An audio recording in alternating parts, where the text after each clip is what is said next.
Buenos días, la clase de hoy será sobre programación con variables binarias.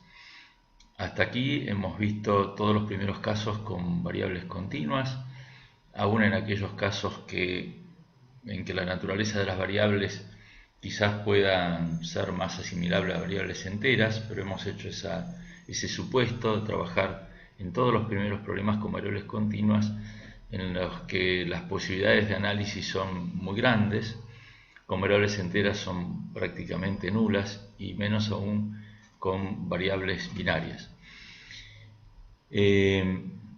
¿Por qué estudiar modelos con variables binarias? Porque hay muchas decisiones en la vida diaria y en la vida empresarial que son binarias. Es decir, si, no, pasa, no pasa, se enciende, se apaga. Por ejemplo, bueno, a ver, ¿lanzo este producto al mercado o no? ¿Recibo esta mercadería o la rechazo? ¿Aumento este precio o no lo aumento? ¿Tomo a esta persona o no la tomo? Decisiones binarias, que entonces se modelizan con este tipo de variables. Para distinguir las variables binarias del resto de las variables, porque justamente las variables binarias son bien distintas, y por esto es muy importante que al comenzar a modelizar un problema, definamos claramente el tipo de variable que es. Eso se los venimos insistiendo de los primeros problemas donde parecía quizás algo innecesario, porque siempre eran variables continuas. Pero ahora que ya conocemos las continuas, las enteras y ahora vamos a ver las binarias, se hace indispensable, imprescindible, definir el tipo de variable porque es totalmente distinto si yo una variable la considero como continua o como binaria, o como entera o como binaria. Está bien que las binarias son enteras binarias, pero digamos, por ahí no sería tan distinta la cosa si yo digo, bueno, la tomo como continua o la tomo como entera, pero con binarias el concepto es totalmente distinto. Entonces, para distinguirlas bien las vamos a anotar con la letra I latina mayúscula, como se muestra en la pantalla. Y yo les pediría que tratemos de respetar esta convención, que es interna de nuestra materia, ¿no? Como lo usamos en las distintas cátedras que hay acá en la UCA. Digo esto porque a lo mejor toman un libro que no sea el libro del ingeniero Miranda o algún otro profesor la llama de otra manera, pero acá vamos a respetar que las variables binarias las llamemos con la letra I latina mayor. Bueno, por supuesto una variable binaria es aquella que puede tomar solo los valores 0 o 1, ¿verdad? ¿Y para qué pueden utilizarse? Para activar o desactivar actividades, o sea, para activar a lo mejor una variable continua o entera, y para activar o desactivar restricciones, como vamos a ver en los ejemplos que siguen. Bueno, por el tamaño de esta formulación podrán darse cuenta de la importancia que tiene. Es una de las expresiones más importantes que usamos con variables binarias, que no hay muchas, no son muy variadas, pero bueno, esta es una de las más importantes, ¿no es cierto? ¿Cómo se analiza esto? Bueno, xy puede ser, por ejemplo, una variable continua, el subíndice y, supongamos que sea x1, y sub i 1, una variable binaria, y m puede ser un número cualquiera, puede ser un número muy grande, o supongamos que fuera el número 1000. Entonces, si i sub i fuera igual a 0, esto se hace 0, este término, y por lo tanto x queda menor o igual a 0.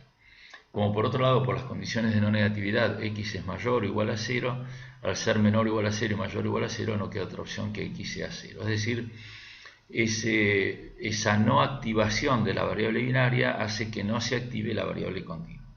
¿Cuál sería la otra opción? Que y fuera igual a 1. Si y es igual a 1, acá nos queda menos m, pasa al otro lado como m positivo, entonces nos queda x menor o igual a m, supongamos que fuera 1000, x menor o igual a 1000. Es decir, que lo que hace la variable binaria es encender o apagar esta restricción.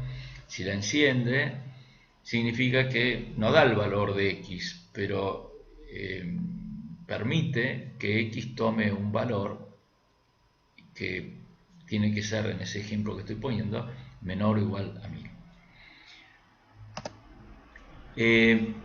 Una de las aplicaciones importantes de las variables binarias es a los costos fijos. Los costos fijos, como ustedes saben, son aquellos que se tienen independientemente del nivel de actividad y que son constantes, como se muestra en el gráfico, para cualquier nivel de actividad. Los costos fijos pueden variar también, pero varían a escalones, ¿no es cierto? De repente a lo mejor yo tengo un empleado, tengo ese sueldo, pero de un determinado nivel de actividad hace que tenga que tomar otro empleado, entonces sube otro escalón, ¿no? Pero en general los costos fijos se mantienen, como el nombre lo indica, constantes para cualquier nivel de actividad. Entonces, ese comportamiento de costo fijo, que es un tanto binario, es todo o nada, se puede modelizar justamente con las variables binarias. Y en este ejemplo lo podemos ver. Supongamos que se quiere elaborar un producto X1, que si lo producimos tenemos un costo variable de 10 pesos por cada unidad y un costo fijo de 5.000 pesos. El valor máximo de X1 es 1000. Bueno, entonces eso ¿cómo lo modelizamos? Por empezar, la restricción de que no pueda ser mayor que 1000, que sería a lo mejor la capacidad de esa planta, o algún otro tipo de restricción que hace que el valor máximo que pueda tomar la variable X1 sea 1000, lo modelizamos con una expresión del tipo de la que vimos recién, X1 menos 1001 menor o igual a 0. Donde si I1 es 0, entonces quiere decir que no vamos a fabricar nada. Si 1 es 0, X1 es 0. Es menor o igual a 0, mayor o igual a 0 es 0. Y si I1 es 1, es decir, si ponemos en marcha esa planta, la producción de ese producto, la elaboración de ese producto, entonces la cantidad que podemos hacer debe ser menor o igual a 1000. Por otro lado, la variable binaria juega en el funcional, que en este caso sería un funcional de minimización, supongamos que fue un funcional de costos, de modo tal que si se enciende la binaria acá, ¿no es cierto? Si se activa acá, se activa también acá. Es decir, si se activa, quiere decir que elaboro el producto. Y si elaboro el producto, perdón, como dice ahí, tengo un costo fijo de 5.000 pesos. Entonces se activa acá la binaria en el funcional. Y se activa, perdón, muy sensible, se pasa al próximo slide.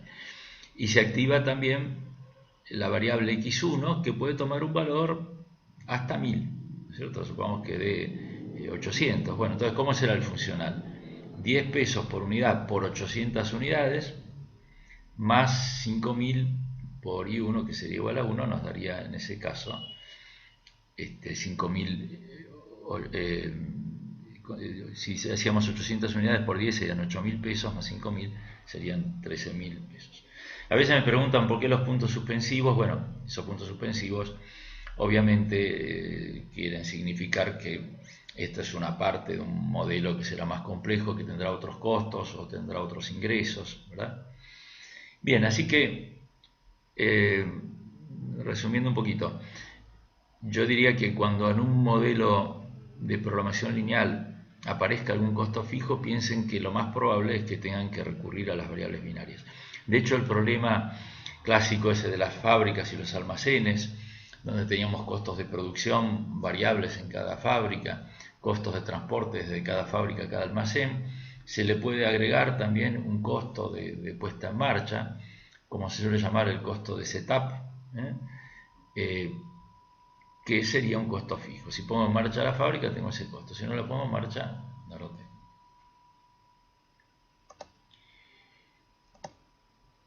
Bueno, así como recién le hemos puesto un techo a la producción de X1, dijimos que no fuera superior a tal valor, podría tener un piso. ¿No? Entonces podríamos decir, bueno, si se fabrica A, se deben producir más de 100 unidades. Bueno, entonces quiere decir que si A se activa, ¿no es cierto? Si A se activa acá y se activa acá. Luego me da que quizás sea mayor que 100 y XA menor o igual que M. Si M es un número muy grande, bueno, querrá decir que no hay límite, se puede producir cualquier cantidad. Y si no, bueno, si M es 1000, esto dirá que la cantidad a producir de XA, si se produce, si no se produce, bueno, y A será 0 y XA será 0. Y si se produce, debo producir una cantidad comprendida, por ejemplo, como dije, entre 100 y 1000. Veamos este caso en el que aparece ya el segundo tipo de restricción muy común con variables binarias, que es esta que está acá abajo de todo, ¿no? Acá dice que en una torre de destilación con una capacidad de 1000 metros cúbicos por día se puede procesar, ¿no? Eso de alguna manera nos está sugiriendo que podría ser que no hagamos nada, uno solo de los 3 crudos A, B y C. Entonces las 3 primeras restricciones son idénticas a las que vimos recién, son del mismo tipo, donde se nos muestra que la variable que se activa esa variable continua, que tendrá que ser menor, perdón, se pasa, es muy sensible este, ¿no? Se pasa, si se activa una de esas variables, se activa la cantidad a producir de uno de esos crudos, ¿verdad? Entonces, acá, ¿qué rol cumple la restricción que está acá abajo? Esta de IA más IB más IC menor o igual a 1. Bueno, esa restricción cumple el rol de que ¿cuánto podrían sumar si no estuviera esa restricción IA más IB más IC? Como pueden valer 0 o 1, pueden valer 0, 1, 2 o 3 esa suma, si no estuviera la restricción. Al poner la restricción menor o igual a 1, estoy obligando a que esa suma sea o 0 o 1.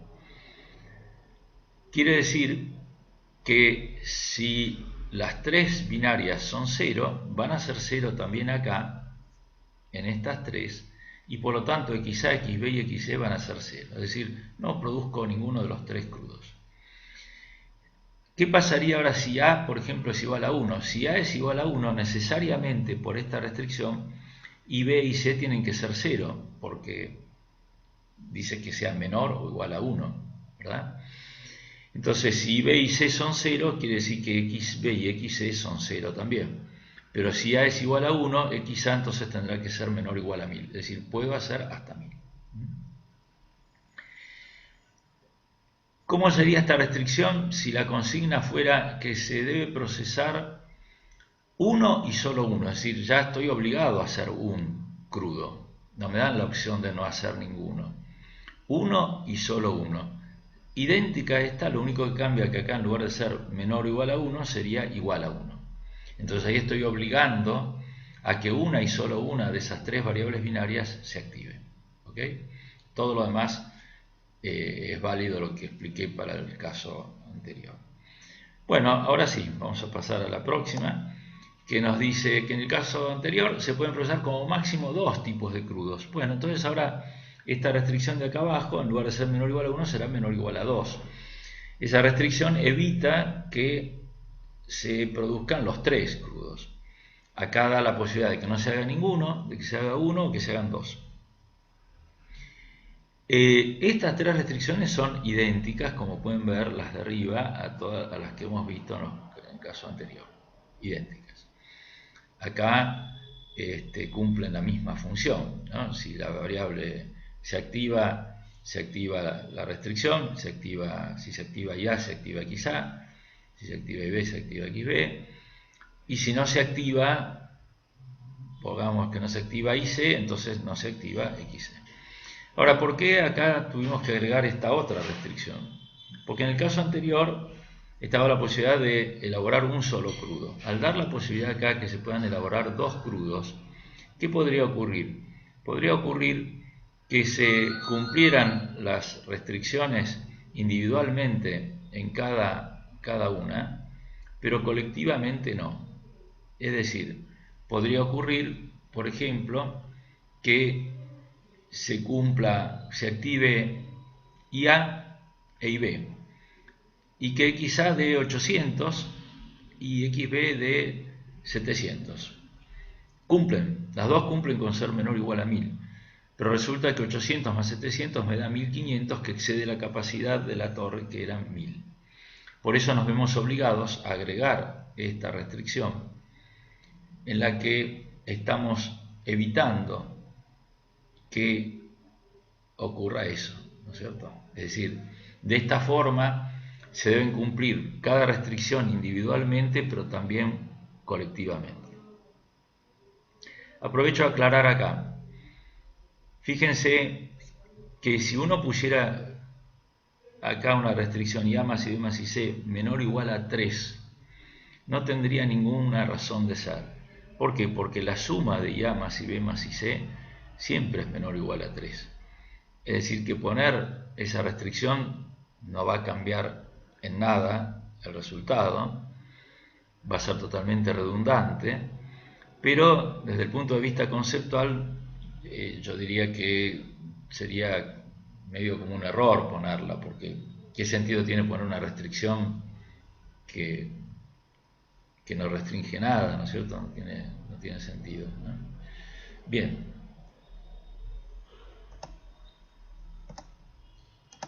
Bueno, siguiendo un poco con el mismo caso, acá dice, en el caso anterior se deben procesar como mínimo 200 metros cúbicos de dos tipos de crudos. Ahí habría que agregar de al menos dos tipos de crudo, por eso ponemos mayor o igual a 2. Es decir que acá, en las anteriores era menor que acá, mayor o igual. Si mayor o igual a 2, ¿qué será? Que sean 2 o 3. Ahora, si fuera exactamente dos tipos de crudo, entonces la restricción de ahí abajo tendría que ser igual a 2. ¿Y cuál es la diferencia acá? Que también, como vimos en un caso anterior, que le ponemos un techo, pero también le ponemos un piso. Es decir, si se produce IA y tengo que producir un mínimo de 200 y un máximo de 1000, y lo mismo con las otras.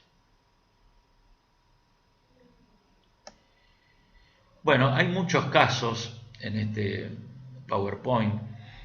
Yo quizás no sé si les voy a dar todos porque se va a hacer muy largo, muy larga la presentación.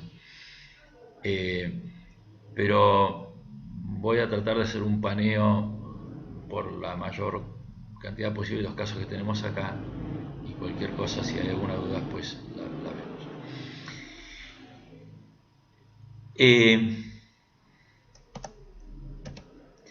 Bueno, acá vamos a ver. Dice, si se le adjudica a la empresa E1 un proyecto, se le debe adjudicar también a la E2 un proyecto. Y acá yo esta tablita en el PowerPoint que está en EVA no está, yo la agregué acá porque esto lo suelo hacer en el pizarrón y la agregué acá para que sea más fácil de explicar. Acá vamos a usar otro tipo de restricción, también con binarias por supuesto, donde yo diría que un poco, porque a veces me preguntan como una regla general, y yo diría que no hay reglas generales para algunas cosas como estas. Salen un poquito por prueba y error, es decir, tampoco hay muchas variantes, ¿no? Pero acá dice, si se le adjudica a la empresa E1 un proyecto, se debe adjudicar también a la E2 un proyecto. Entonces acá consideramos la variable I1 e I2, variables binarias. ¿Cuáles son las 4 posibilidades de valores que puedan tomar esas binarias? Y que las dos sean 0, que las dos sean 1, o que una sea 1 y la otra 0, o al revés, ¿verdad? Las 4 que están ahí. Entonces acá nos tenemos que preguntar, a ver, si yo le adjudico a la empresa E1 un proyecto, o sea, si 1 es igual a 1, estaríamos acá, se le debe adjudicar también a la E2 un proyecto. Es decir, ¿qué es lo que yo no quiero que ocurra? Justamente esto. Yo no quiero que se le dé a 1 una y a la 2 nada. Quiero evitar esto. Entonces tengo que formular una restricción tal que evite eso, que restrinja esa alternativa. Esa es condición necesaria, pero en realidad no es suficiente para que sirva esa restricción. ¿Por qué? porque la restricción que yo introduzco no solo debe restringir aquello que quiero restringir, sino que además debe permitir todo lo demás. ¿Sí? Entonces tendríamos que poner una restricción que evite que se dé 1, 0, pero que permita que se den las otras tres. Vamos a ver si esta funciona. I2 menos I1 mayor o igual a 0. Vamos a probar primero que restrinja lo que quiero restringir. Si I1 fuera 1, acá nos quedaría 1, y I2 0, 0 menos 1 me da menos 1. Menos 1 no es mayor o igual a 0. Es decir, que esta restricción va a impedir que ocurra eso. No va a permitir que ocurra eso. Vamos bien, pero ahora hay que ver que se puedan cumplir las otras.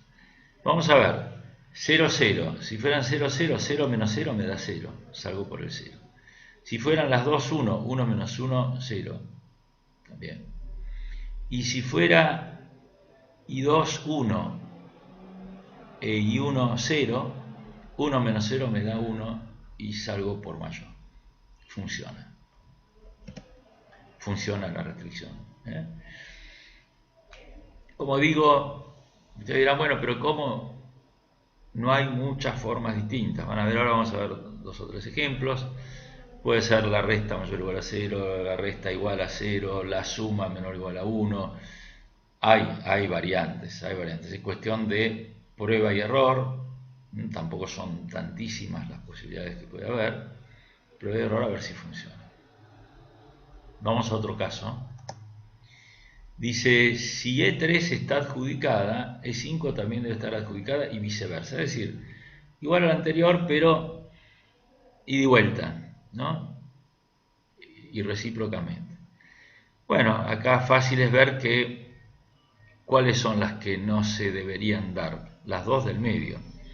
Es decir, es como que acá o están las dos o no está ninguna, pero no puede estar una y la otra no, ¿verdad?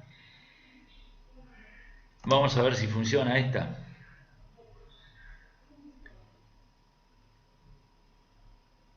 Primero vamos a ver si restringe lo que quiero restringir.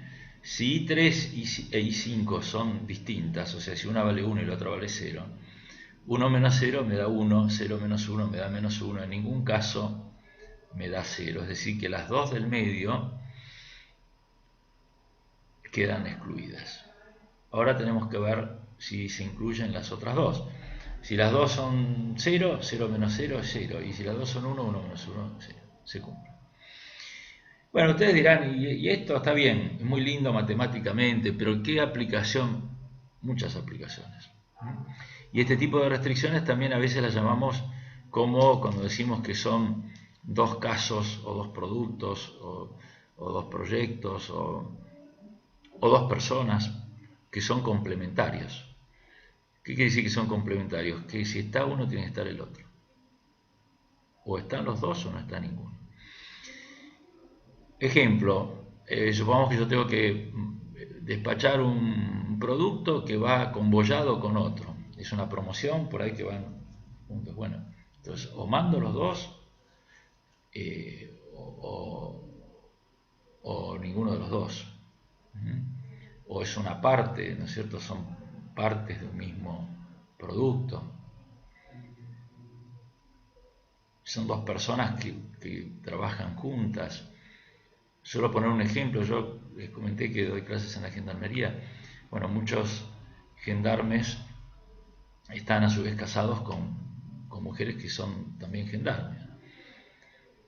Y ellos cada 2 años más o menos los van cambiando de destino por todo el país. O por ahí están en La Quiaca y los mandan después a Ushuaia.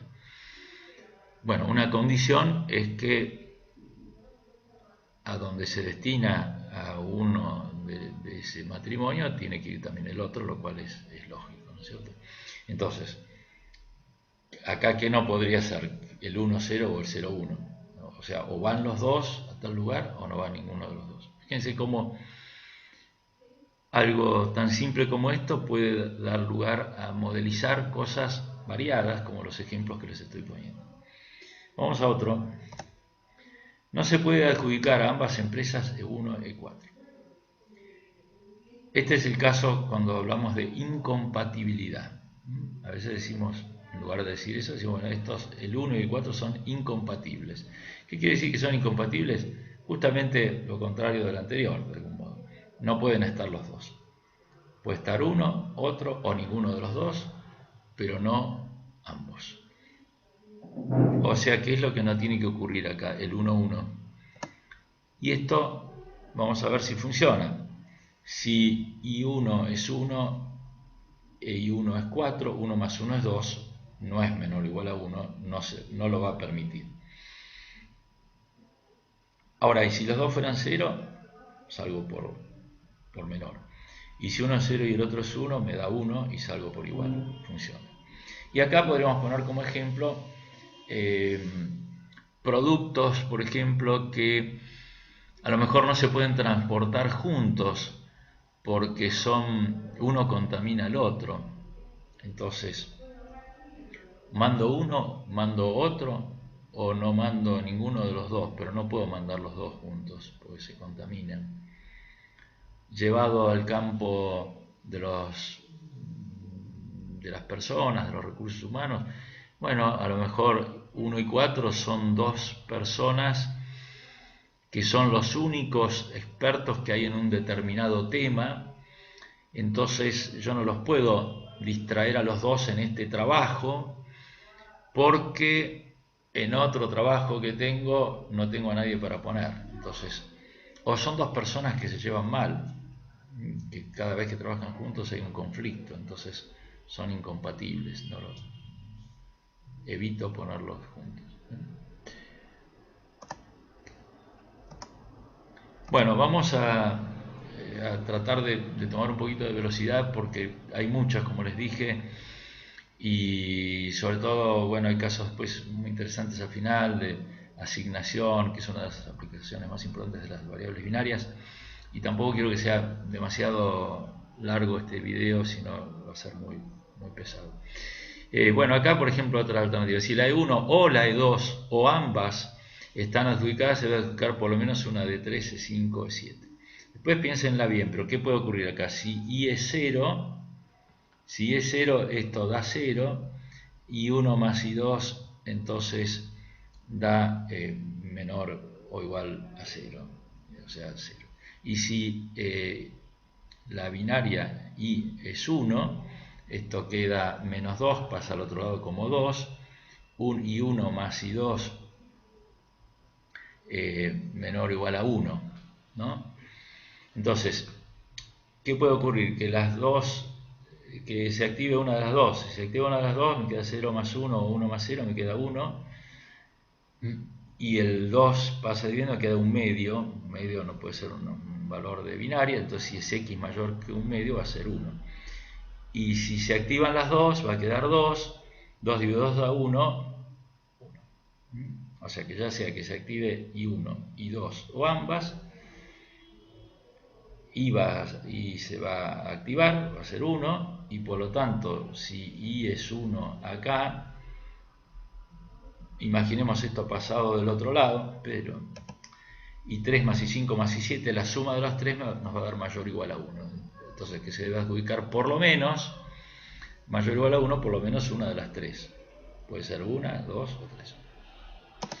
Bueno, esto es un caso de un poco una extrapolación, ¿no es cierto?, del caso que vimos de la torre de destilación, que mezclamos varios componentes para obtener un producto P, ¿no es cierto? Bueno, entonces siempre estas variables, a lo mejor para obtener ese producto no hace falta que se activen todas, por ahí se activan algunos de estos, en qué cantidades, en fin, ¿no? Si A está incluido en la mezcla, B también debe estar incluido en por lo menos 200 metros cúbicos. Bueno, esta es fácil de ver, ¿no? Si se activa IA, XB tiene que ser mayor o igual a 200. si A es 0, xb es mayor o igual a 0, condición de no negatividad, no agrega nada. Pero si A es 1, si se activa, entonces xb tiene que ser al menos 200. Si se agrega más de 40 metros cúbicos de la mezcla, entonces incurre en un costo fijo de 1000 pesos. Bueno, o sea, si se activa, si acá ya, disculpen, si A es 0, entonces XA es menor, XA es menor o igual a 0, X' es 0. Si A es 1, se activa X'A, X'A entonces que está restando pasa al otro lado y nos queda 40 más X'A. Y entonces se activa Y'A acá y activa el costo fijo en el funcional. Bueno, este es parecido pero al revés. Si se agregan menos de 40 metros cúbicos de A, entonces se incurre en un costo fijo de 500 pesos. Es decir, si se activa IA, entonces se activa X2A, discúlpenme, si se activa X2A acá, XA más X2A menor, tiene que ser menor o igual a 40 metros cúbicos, y en ese caso, como dice ahí, se activa, si se activó I2A, se activa también en el funcional y tengo 500 pesos. Y acá es una como intermedia de las otras dos. Acá juegan también las dos de activación, ¿no? No están puestas, pero juegan. Si se agregan exactamente 40 metros cúbicos, entonces incurre en un costo fijo de 500 pesos. Bueno, XA más X segunda A menos X segunda A, X' igual a 40. Bueno, acá, ¿qué puede ocurrir? Que si se agregan exactamente, ¿no? Si se agregan exactamente, tendría que ser que las dos binarias sean 0. Si las dos binarias son 0, entonces si las dos binarias son 0, estos dos términos hacen 0 y C es igual a 500. Y va a ser C 500 acá. Y XA es igual a 40. Mientras que si alguna de las dos tomara un valor, ¿no es cierto? Si puede tomar uno u otro, ¿no es cierto? Porque voy a estar por arriba o por debajo. Supongamos que fuera Y'A igual a 1, entonces I segunda A sería 0. Entonces acá nos quedaría este término sería 0, este quedaría en 500, el 500 pasa restando y queda 6 igual a 0. Es decir, que en ese caso, si no es justo 500, si no es justo 40, no tengo el costo fijo. Si hay más de 3 componentes incluidos, entonces tenemos un costo fijo de 1000 pesos. Bueno, acá si es 0, voy a tener menos de 3. Si es 1, el 2 pasa sumando, va a dar 5, y entonces voy a poder tener más de 3. Y entonces se activa el costo fijo. Si hay menos de 3 componentes, este es parecido al otro, si hay menos de 3 componentes incluidos, entonces se genera un costo fijo de 1000 pesos. Ahí está aclarado. Igual a 0 hay menos de 3 componentes. Es decir, si es 0, me queda que la suma de Ya a IE da 2 o menos. Y por lo tanto I es 0 acá, y si es 0, C es igual a 1000. Y queda acá. Fíjense como en un slide por ahí decía que la variable binaria puede activar o desactivar, ¿no? La restricción. En este caso, si I es 1, el costo es 0, porque queda 1000 menos 1000, 0. Y si es 0, el costo es 1000. Bueno, estos son todos casos para después pensarlos un poquito más. No son fáciles algunos, hay que escribirlos, pensarlos, leer bien la consigna. Son casos muy interesantes, muy importantes, solemos tomarlos. Acá vamos a ver algún caso, estos son de los más complicados quizás, y sobre todo puede tener una complicación adicional en este caso aplicárselos porque Este es un caso de programación lineal aplicado a un modelo de stocks que vamos a estar viendo en próximas clases cuando veamos gestión de inventarios. El modelo este es el que se llama descuentos por cantidad. ¿Y en qué consiste? Consiste en lo siguiente. Nosotros vamos a ver modelos de stocks en los cuales el precio unitario del producto es independiente de la cantidad a comprar. Es decir, si yo compro una unidad, compre 1000, el precio unitario es el mismo. Esto pasa. Pero también pasa que el precio dependa de la cantidad, que es lo que ocurre acá. Es decir, que hay descuentos por cantidad. ¿Cómo es esto? El proveedor me dice, mira, si vos me comprás una cantidad inferior a 50, X1 es la cantidad que yo compraría, C1 sería el precio unitario. Si vos me comprás una cantidad inferior a 50, el precio por unidad es 10 pesos. Pero si me compras 50 o más y hasta 90, te puedo hacer un descuento, en este caso sería del 10%, y si me compras una cantidad X12, comprendida acá, en lugar de 10 pesos te cobro 9 pesos por todo lo que compres. Es decir, si compras 70 unidades, las 70 te las vendo a 9 pesos. ¿Ok? Pero es más, me dice el proveedor, si vos me compras una cantidad mayor o igual a 90 y hasta 150, o sea, una cantidad X13 que esté en este rango, te puedo hacer un segundo descuento y venderte todo a 8 pesos. Es decir, si vos compras 100, por ejemplo, que está en este rango, X13 fuera igual a 100, las 100 te las vendo a 8 pesos. Bueno, muy bien.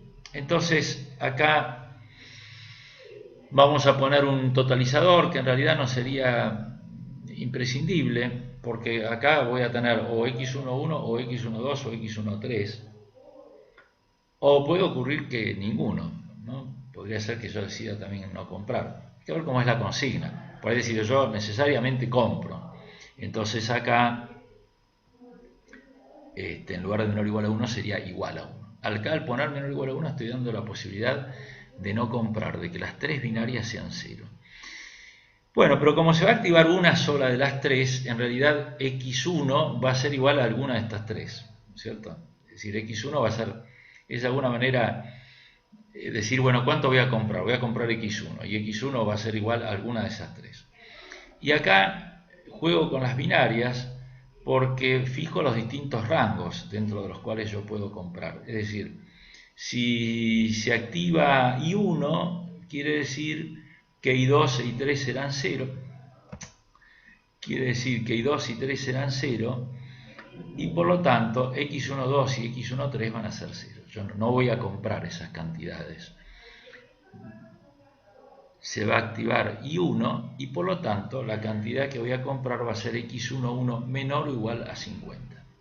Menor o igual a 50. Voy a comprar 40, 45, 30, 20. Bueno, entonces ¿cuánto voy a pagar si yo compro 40? Y 10 pesos por 40. Estas otras son 0. Quiero minimizar. Y se acabó. Ahora, resulta que no, que yo compro 70, o sea, una cantidad comprendida entre 50 y 90. Bueno, si compro una cantidad comprendida entre 50 y 90, significa que la que se va a activar va a ser I2. Si se activa I2, quiere decir que voy a estar en ese rango entre 50 y 90, por lo tanto va a tomar X12 un valor, pongamos que fuera 70, y las otras dos, X11 y X13, van a ser 0. Entonces ese 70 va a venir acá y tendré ese costo. Y lo mismo si se activa I13, ¿no? Las otras serán 0 y estaré en un valor comprendido entre esos dos. ¿Okay? Este es un modelo de stocks, insisto, ya lo vamos a ver, quizás cuando lo veamos se pueda interpretar mejor este. Es de los casos, hay casos bastante más complejos que este, ojo, no se entusiasmen, pero este de los que estamos viendo acá es uno de los que puede ser más complejo, ¿no es cierto? Más complejo todavía es este que viene ahora, porque es descuento incremental por cantidad. ¿Cuál es la diferencia con el anterior? En el que vimos recién, el descuento que me hacen es por toda la compra que yo hago. Es decir, si compro más de 50, si compro 70, por los 70 que compro me cobran 9 pesos. En el anterior. Acá es incremental. ¿Qué quiere decir? Que si yo compro 70, por ejemplo, voy a estar en este rango, 50 me los van a cobrar a 10 pesos y solamente 20 me van a cobrar a 9. Y si compro 100, 50 me los van a cobrar a 10, 40 me los van a cobrar a 9 y 10 me los van a cobrar a 8. ¿Ok? Es más complicado. Es parecido, pero distinto. A ver, acá sí tiene más importancia, más relevancia, es como que es imprescindible. El otro es como para hacer un cambio de variable. Acá el totalizador juega un rol más importante. ¿Por qué? Porque acá pueden tomar valor las tres variables. Pueden tomar x11 solamente, x11 y x12, o x11, x12 y x13. ¿Se entiende? Entonces, el totalizador x1 totaliza cada una de ellas. El funcional es igual al anterior, ¿no es cierto? 10 por x11, 9x12, x13. Y acá la gran diferencia que hay es en el armado de las restricciones con las binarias. Y acá es donde hay que pensarlo un poquito, porque por ahí cuesta un poquito verlo, ¿no? Fíjense estas que están acá, que yo les diría que se pueden entender mejor si por lo menos mentalmente, o lo escribo, están bien escritas así, ojo, pero para razonarlas, si paso los términos negativos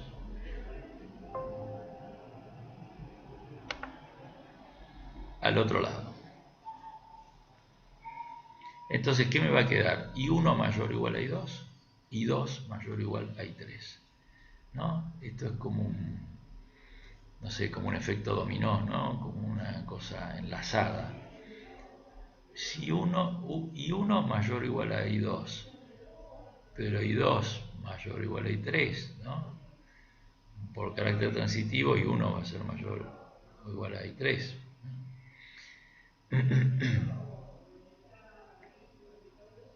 Es decir, ¿a dónde apunta esto?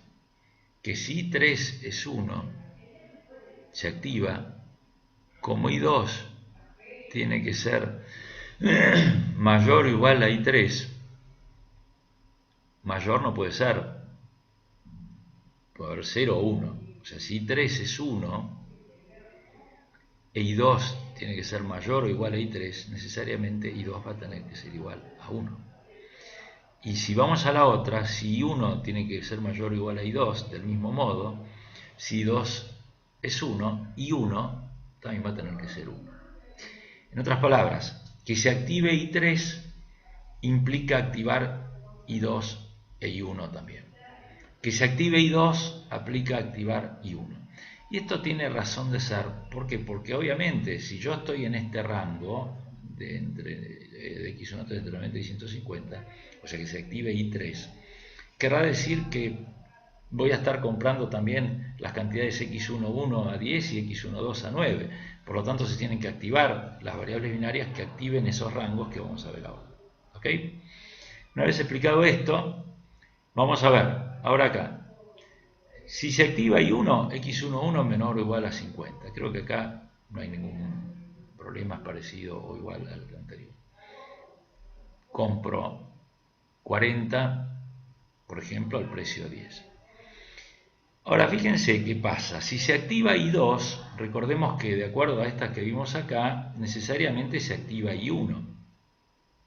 Es decir, que si I2 es igual a 1, entonces x11 va a ser mayor o igual a 50, pero como también se activó I1, x11 va a ser menor o igual a 50. Por lo tanto, si x11 es mayor o igual a 50 porque se activó I2, pero es menor o igual a 50 porque también se activó I1, x11 no va a tener otro remedio que ser igual a 50. Y esto es lógico, porque yo no voy a comprar 40 a 10 y después comprar otra cantidad a 9. Voy a 10 voy a tener que comprar la 50. Para poder pasar al descuento tengo que haber comprado la 50. Entonces, x11 igual a 50. Y va a jugar ahí abajo 10%. Dijimos que se activó I2. Bueno, entonces se activó I2, se activó I1, x11 da igual a 50. Y acá, ¿qué nos queda? Que si se activó I2, x12 da menor o igual a 40, ¿verdad? Y está bien, porque entre 50 y 90 hay 40. Entonces, bueno, ahí a lo mejor si yo compro 70, x12 dará 20 y se acabó el problema. Ahora, ¿qué pasa si yo compro más? Pues entonces se activa I3, dijimos, se activa I2 y también se activa I1. La relación de I2 y 1 ya la vimos, vamos a ver la de I3 con I2. Si se activa I3, se activa acá y acá, y por lo tanto me queda que x12 va a ser mayor o igual a 40 y menor o igual a 40. O sea, x12 igual a 40. Pasa lo mismo que acá pasaba con x11 y 50. Es decir, ya me da x11 50, x12 40 y x13 menor o igual a 60, que es la diferencia entre estos valores. ¿Ok? Mirarlo bien, escribirlo, pensarlo. A veces hemos tomado también algún problema del estilo, pero con algo que esto parece totalmente distinto. Por ejemplo, a ver si recuerdo, era algo así como una campaña en distintos medios, como si fuera campaña publicitaria, ¿no? Como si fueran TV, radio, gráfica, una cosa por el estilo, que en la medida que incrementábamos la cantidad de impactos, los resultados, o la cantidad, perdón, la cantidad de anuncios, la cantidad de impactos era menor, ¿no es cierto? Un caso, digamos, parecido a este, es decir, bueno, si hacemos, por ejemplo, hasta 50, llegamos a tanta gente, tantos impactos. Si hacemos hasta 50 y 90, la cantidad es acumulativa, pero la cantidad de impactos ahora es menor, no es algo lineal, ¿no? Y así, ¿no? Puede haber distintos rangos como estos, y se modeliza de una forma muy parecida a este. ¿eh? Bueno,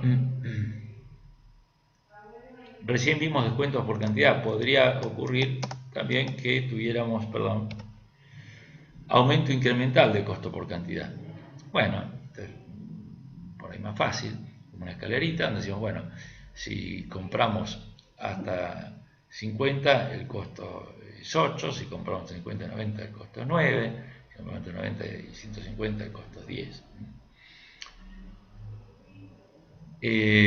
Bueno, por ahí puede parecer raro esto, como compro más y me cuesta más. Bueno, acá puede influir alguna otra cosa, a lo mejor un tipo de costo de envío o de flete o de, o sea, algún tipo de costo de ese tipo, ¿verdad?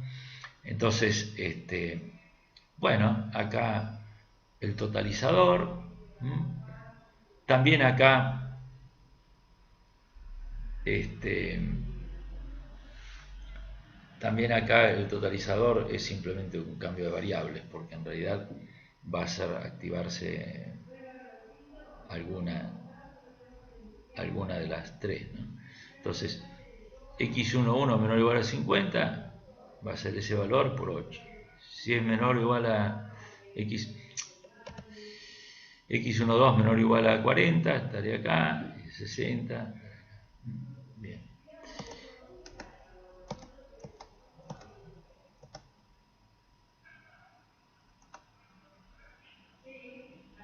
Y bueno, el aumento de costo por cantidad,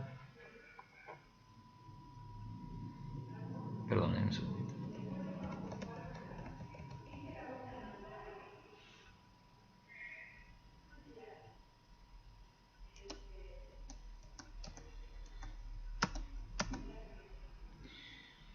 Bueno, acá utilizando las variables binarias, ¿no? O sea que se puede activar uno u otro rango, que esto, digamos, es el caso anterior que estaba faltando esta parte. Acá es donde se activa alguna de las tres, ¿no? Y 1, y 2 o y 3. Al poner igual a 1, estamos asumiendo que necesariamente se tiene que activar una de las tres. Este slide, digamos, reemplazaría de algún modo al anterior, ¿no? Bueno, activación de una restricción. Fíjense qué pasa acá. Esta está buena porque es distinta a todas las que hemos visto. Si A se produce, entonces hay que agregar la siguiente restricción. M es un número como el de las variables artificiales que vimos en programación lineal. Un número infinitamente grande. Si A se produce, entonces hay que agregar esa restricción. O sea, si A es igual a 1, ¿qué pasa acá? Si A es 1, queda M con M se van y se activa la restricción. Si A es igual a 0, este término se anula y queda que esto de acá es menor o igual a M más 200. Como M es un número infinitamente grande, eso es redundante, entonces no es una restricción. No es una restricción porque M es un número infinitamente grande. Perdón, a ver, si A se produce, entonces hay que agregar la restricción esa. Bueno, esta es parecida, ¿no? Si A se produce, entonces se activa acá y se introduce esta restricción. Si A es menor que 40, entonces hay que agregar, bueno, acá hay varias más o menos parecidas, ¿no? Si A es menor que 40, es decir, si se activa y A1, A es menor que 40, acá tengo la suma de estas dos. Si se activa esta, se desactiva esta. Entonces, si se activa IA1, se activa esta, da menor o igual a 40, da este valor acá, XA es igual a ese valor, menor o igual a 40, y IA1 se activa acá y por lo tanto activa esta restricción. Bueno, acá también es parecida, ¿no? Si A es 0, esto queda redundante. Si A es 1, M con M se va y queda que XB más XC es menor o igual a 80. Y por otro lado, como se activó IA acá, se activa también acá abajo y queda que XB más XC mayor o igual a 80. Si es menor o igual a 80 y si es mayor o igual a 80, es igual a 80. Entonces, y de hecho eso ocurre, si se activa IA, se activan las 4. Eso ocurre si XA es mayor o igual a 50. Bueno, para aquellos que añoren, extrañen el problema de estampado, soldado pintado que nos acompañó durante tantas clases, acá la disponibilidad de estampado puede ser 40.000, 48.000 o 54.000 segundos por semana. Bueno, si se activa una de estas, si no se activa, como que no tengo nada. La que se active, activa eso, está muy fácil, ¿no? Si se activa I1, I2 y I3 son 0, entonces será menor o igual a 40.000. Si se activa I3, será menor o igual a 54.000. Esta es muy interesante porque acá ocurre que algo que hasta ahora no había ocurrido, que es que si se activa una binaria, desactiva la restricción. En general, en todos los casos que vimos, era que si se activa, activa. Acá, como lo dijimos en uno de los primeros slides, la variable binaria que activa, desactiva la restricción. Elección de procesos alternativos. Se puede elegir la tecnología A o la B para estampado. La A requiere 6 segundos para A y 16 para B, dos productos, y disponibilidad 48.000 segundos por semana. Y la B, como se muestra acá, ¿no? Entonces, fíjense, y A más IB igual a 1. Si A se activa, quiere decir que IB se desactiva, porque no hay otra opción. La suma es 1, o sea que que se active una implica la desactivación de la otra. Si A es igual a 1, y B es 0. Y si B es 0, este término es 0 y por lo tanto se activa esta restricción. Y como ya es 1, esto queda redundante porque m es un número muy grande. ¿Entiendes? Es decir, o sea que acá la variable binaria que se activa desactiva la restricción y por el contrario la que no se activa activa la restricción. Bueno, este es un caso un poco largo, no quisiera emplear mucho tiempo en este, se los cuento un poquito rápido, después lo ven en todo caso con más detenimiento, y es del estilo este de recién, la que se activa, desactiva, recintos no convexos, es decir, tenemos ¿qué quiere decir un recinto no convexo? ¿O qué quiere decir un recinto convexo primero? Convexo es aquel en el cual dos puntos cualesquiera que yo tome determinan un segmento que pertenece íntegramente a ese recinto. Eso es convexo. Y un recinto no convexo es aquel en el cual existen infinitos pares de puntos que determinan infinitos segmentos, cuyos infinitos puntos pertenecen al recinto, pero existe al menos un par de puntos, en general infinitos pares de puntos, que pueden determinar infinitos, en general infinitos segmentos, con infinitos puntos que caen fuera del recinto. Es lo que ocurre acá. Si yo tomo acá, por caso, un punto acá y un punto acá, y trazo un segmento, todos estos puntos de acá caen fuera del recinto. Por caso, si yo tomara un círculo, eso no pasa. Cualquier par de puntos que tome van a querer caer dentro del recinto. Un círculo, cualquier otra figura que imaginemos, un triángulo, un cuadrado, ¿no? Bueno, entonces, ¿qué es lo que hacemos acá? Vamos a descomponer este recinto no convexo en tres recintos convexos, que va a ser un rectángulo, un triángulo, a ver dónde estaba, no, más adelante, un rectángulo, un triángulo y un trapecio. Con esas restricciones que están ahí, con esas restricciones que están ahí puedo limitar esas figuras y entonces puedo, ahí están, ¿no? El rectángulo, el triángulo y el trapecio.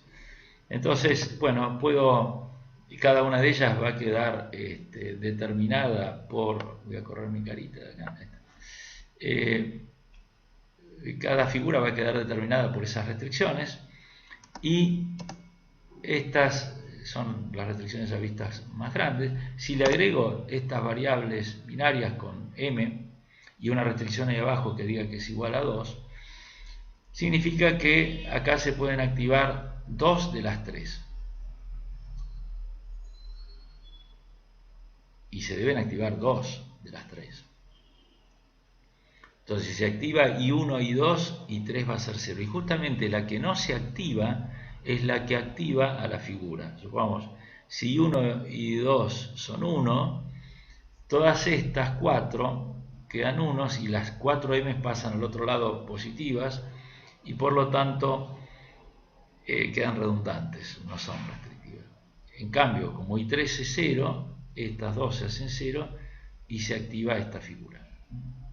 Eso es. Yo creo que es lo mejor entenderlo, por lo menos esta última parte, ese juego, como veíamos en el caso anterior. Bien, las variables binarias tienen muchas aplicaciones y algunas realmente muy interesantes. Vamos a ver algunas más, y yo diría casi de mayor aplicación, a lo mejor más abarcativas, de temas así más genéricos. Para la optimización de redes, hay temas, por ejemplo, camino crítico, que lo vamos a ver sobre el final de la materia, programación dinámica, suma de flujos, donde se pueden resolver con variables binarias. Vamos a ver algunos de esos casos. Y acá con este ejemplo, disculpen, a ver. Con este ejemplo vamos a ver dos casos. El caso del camino más corto y el caso de camino crítico.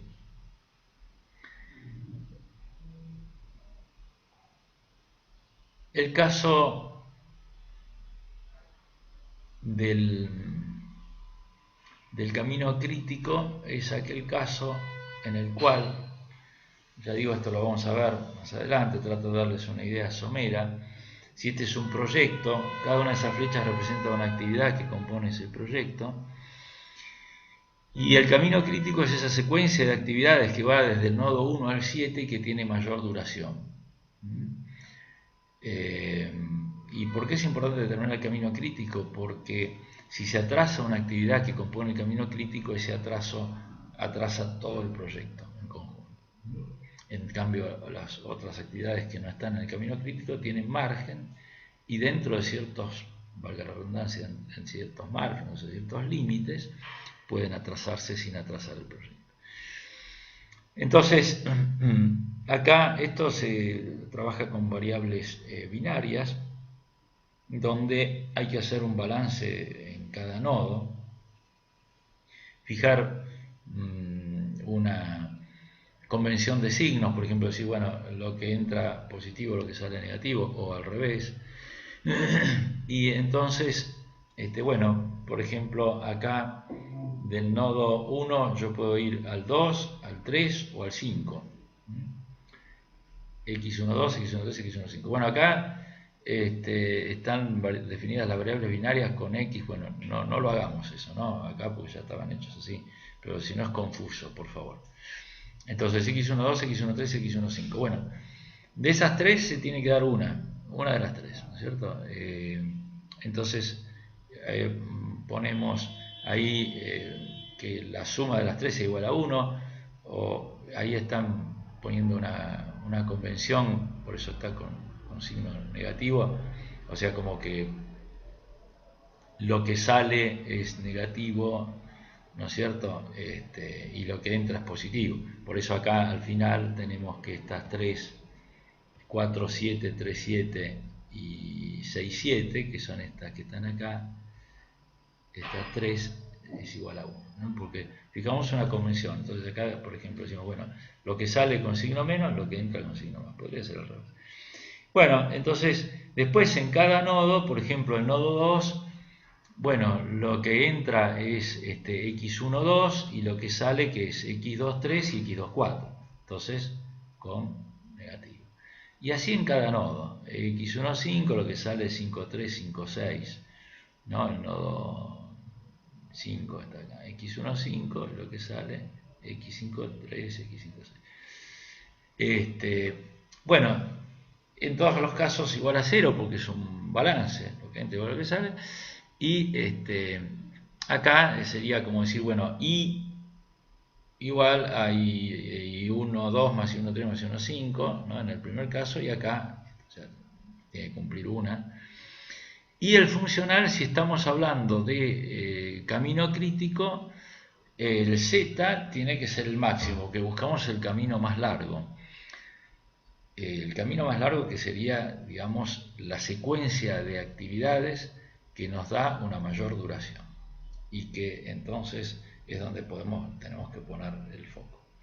El otro caso que puede interpretarse sobre esta misma red, que es el de la ruta más corta, es que yo quiero ir de 1 a 7, pero acá justamente debo analizar las distintas rutas posibles, pero que quiero elegir la más corta, es decir, cuál es la que tiene menor distancia para llegar de 1 a 7. Ahora, si yo tomo la 1, 2, ya descarté la 1, 3 y la 1, 5, por eso es binario, ¿no? Elijo una ruta u otra. Entonces acá el funcional habría que minimizarlo. Bueno, el problema del viajante de comercio es una variante también interesante de la aplicación de las variables binarias, es muy interesante. También se lo suele conocer como el problema de ruteo, muy útil para todo lo que tiene que ver con logística, la logística de distribución y demás. ¿Por qué se llama viajante de comercio? El viajante de comercio sale de su casa o de su empresa, debe recorrer a lo mejor una cantidad de ciudades o una cantidad de clientes, pero debe pasar una sola vez por cada uno de ellos, pasar por todos y luego debe retornar a la empresa o a su casa o a su punto de partida. ¿Cuál es el objetivo? Determinar el recorrido que minimice la distancia total. Ojo que es distinto con el anterior. El anterior yo quiero ir de un punto a otro extremo y utilizar para llegar de uno a otro el camino más corto, pero no tengo que pasar por todos los nodos. Acá sí, acá tengo que visitar a todos los clientes. ¿Ok? Caso típico, ¿no es cierto?, de, por ejemplo, los camiones recolectores de basura. Los camiones recolectores de basura, me imagino yo, que trabajarán con modelos de este tipo, que permiten optimizar el ruteo de modo tal de que puedan recorrer todas las calles de la ciudad, pasando una sola vez por cada calle.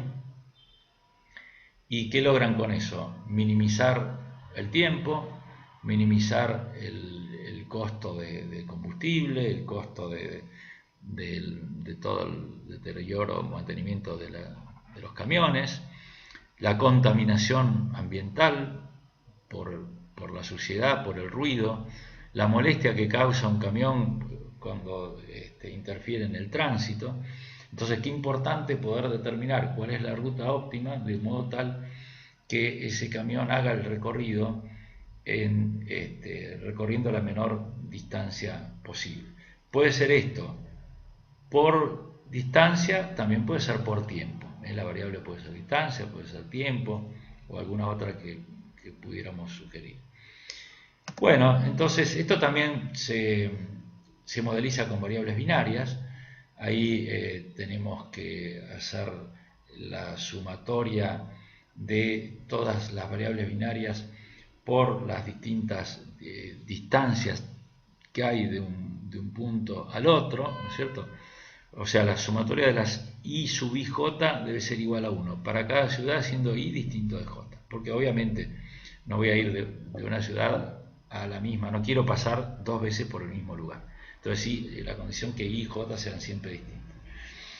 Pero también que la sumatoria de las iji sea igual a 1, es decir, la inversa. Entonces, acá, ¿qué puede ocurrir? Puede ocurrir que las d minúsculas son las distancias, ¿no? O el tiempo en su defecto.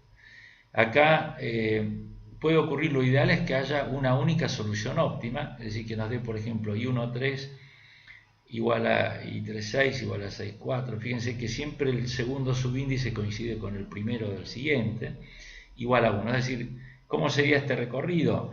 Y la persona sale de 1 va a 3, de 3 a 6, de 6 a 4, de 4 a 2, etc., hasta que finalmente de 8 a 1 regresa al punto de inicio, ¿verdad?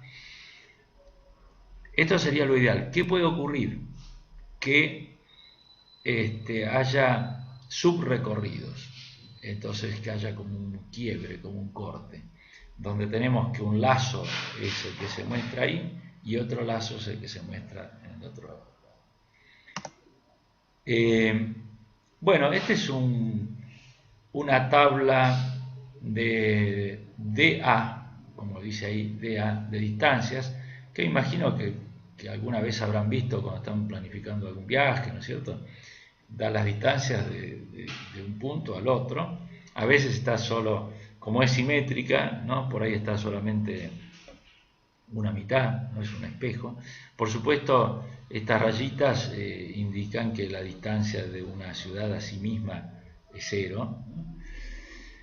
¿Y esto qué significa? Que ir de 1 a 4 hay 10, o sea, 10 kilómetros o lo que fuera. Insisto, puede ser también en tiempo. Bueno, y este es el modelito, ¿no? Cada uno de esos numeritos multiplicados por cada una de las variables, quiero minimizar, y sujeto a estas restricciones,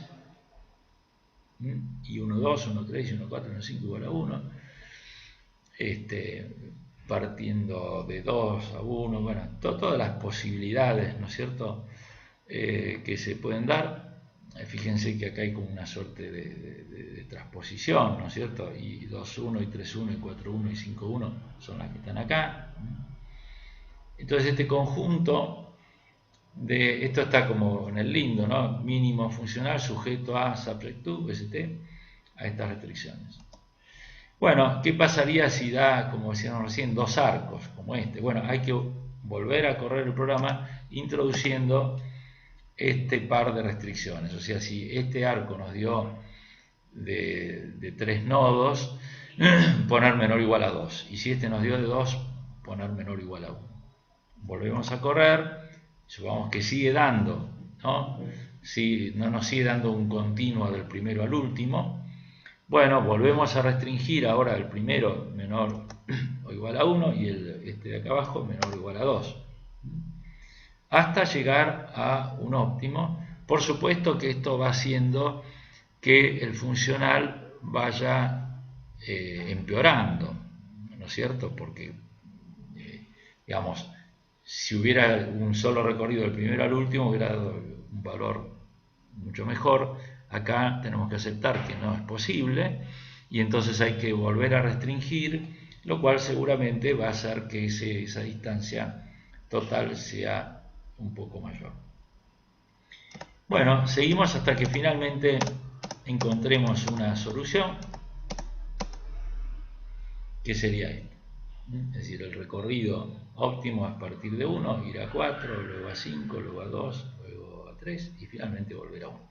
Y de esa forma habremos recorrido, si son kilómetros, 49 kilómetros. Si es tiempo, no sé, 49 horas.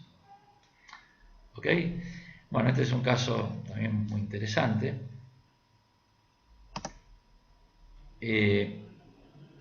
Y faltaría acá el problema de asignación, que es una de las aplicaciones más importantes justamente de las variables binarias, que yo lo suelo explicar en el pizarrón, probablemente por eso no esté acá en este PowerPoint. Y lo que voy a hacer, que después voy a grabar un videito muy cortito explicando el problema de asignación, que es realmente una de las aplicaciones más importantes de las variables binarias. Bueno, con esto los invito a tratar de resolver los ejercicios que están en la guía de trabajos prácticos y por supuesto siempre estamos disponibles para atender las consultas que surjan. Hasta luego.